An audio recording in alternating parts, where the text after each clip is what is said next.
Guys, അപ്പോൾ വീണ്ടും എൻ്റെ ഗെയിം എന്ന ചാനലിലേക്ക് എല്ലാവർക്കും ഹായ്. അപ്പോൾ ഇന്ന് ഞാൻ പറയാൻ പോണത് ഒരു വയലൻസ് ആക്ഷൻ ഗെയിമാണ് ഇപ്പോഴും പറഞ്ഞത്. ഒരു സിനിമയെ കുറിച്ചാണ്. ഗെയിമിന് വെബ് സീരീസ് മാത്രമേ അതിൽ പറഞ്ഞുള്ളൂ. ഇപ്പോൾ പറയുകയാണെങ്കിൽ അത് കില്ല് സിനിമ മിക്കവരും കണ്ടിട്ടുണ്ടാവും. എല്ലാവരും ഇപ്പോൾ വയലൻസ് സിനിമ അങ്ങനെ കാണാത്തൊരു ഈ സിനിമയ്ക്ക് ആദരിച്ചാൽ അവർ കണ്ടിട്ടുണ്ടാവുക കില്ല്. അല്ലാത്ത എനിക്കറിയാം മിക്കവരും വയലൻസ് സിനിമ കണ്ടിട്ടുണ്ടാവും. വയലൻസ് സിനിമ നമ്മൾ ഇംഗ്ലീഷ് സിനിമയിൽ പോയി തപ്പണമെന്നില്ല. ഇംഗ്ലീഷ് സിനിമ മൊത്തം വയലൻസ് ആണ്. ഇപ്പോൾ വെബ് സീരീസിൽ വരെ വയലൻസ് ഉണ്ട്. ഇംഗ്ലീഷ് സിനിമ വാക്കിംഗ് ഡെഡ്, അതുപോലെ തന്നെ ഗെയിം ഓഫ് ത്രോൺസ്, അങ്ങനത്തെ എത്ര വെബ് സീരീസ് ഉണ്ട്. അതേപോലെ തന്നെ ബോയ്സ്, അതിലൊക്കെ പറയേണ്ടത് വയലൻസ് ഒക്കെ ഭയങ്കരമായിട്ടുള്ളതാണ്. അപ്പോൾ ഇതിനകത്തും ഭയങ്കര വയലൻസ് ഉണ്ട്.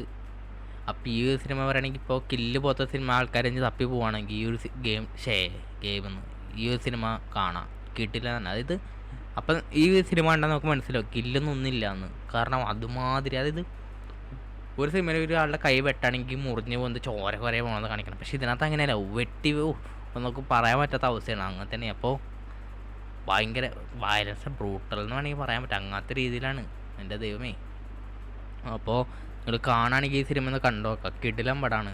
പിന്നെ ഇതിലത്തെ ക്യാരക്ടർ ഞാൻ പറയാൻ വന്നത് ഇക്കോ അയാളുടെ പേര്, നടന്ന പേര് ഞാൻ ഫോട്ടോ കാണിച്ചിട്ടാണ്. ഈ നടന്ന പേര് ഞാൻ വെച്ചാണ്. കാരണം ഞാൻ നെറ്റ്ഫ്ലിക്സിലാണ് ഇതൊക്കെ. നെറ്റ്ഫ്ലിക്സ് റഷ്യയിലായിട്ട് സത്യം പറഞ്ഞാൽ പ്രൈം വെച്ച് നോക്കുകയാണെങ്കിൽ പ്രൈം ഇപ്പോൾ പുതിയ സിനിമ ഇറങ്ങിയാലും അവർ എക്സ്ട്രാ കാശ് കൊടുക്കണം, സത്യം കിട്ടും. ഇപ്പോൾ നെറ്റ്ഫ്ലിക്സിൽ പക്ഷേ നമുക്ക് ഇപ്പോൾ 199 അല്ല മിക്കവാറും ചെയ്യണമെന്ന് പറഞ്ഞു. ഞാൻ 199 ചെയ്യണം. അപ്പോൾ അവർ ആ കൊടുത്ത കാശിന് അവർ നല്ല ക്ലാരിറ്റി, അതുപോലെ പുതിയ സിനിമകൾ കാണാനും പറ്റും. പിന്നെ അവർ ഓരോ സിനിമകൾ, അതായത് വെറൈറ്റി കിടിലം പടങ്ങളൊക്കെ ഈ നെറ്റ്ഫ്ലിക്സിലുണ്ട്. നമ്മൾ ആരും ശ്രദ്ധിക്കാണ്ട് പോകുന്നതാണ്. ഞാൻ ഓരോ സിനിമ നോക്കുമ്പോൾ, അതായത് ഹൊറർ സിനിമകളൊക്കെ അങ്ങനെ വെറൈറ്റി ഉണ്ട്. ഞാൻ കുറേ അങ്ങനെ കണ്ട സിനിമകൾ ഞാൻ പറയാം. അപ്പോൾ ലൈക്ക് അടിക്കാം, കമൻറ്റ് ചെയ്യാം. പിന്നെ ഞാൻ സബ്സ്ക്രൈബ് ചെയ്യാൻ പറയാത്തത്, എൻ്റെ വീഡിയോ കണ്ടിട്ട് നിങ്ങൾക്ക് ഇഷ്ടപ്പെടുകയാണെങ്കിൽ ഒന്ന് സബ്സ്ക്രൈബ് ചെയ്യാം.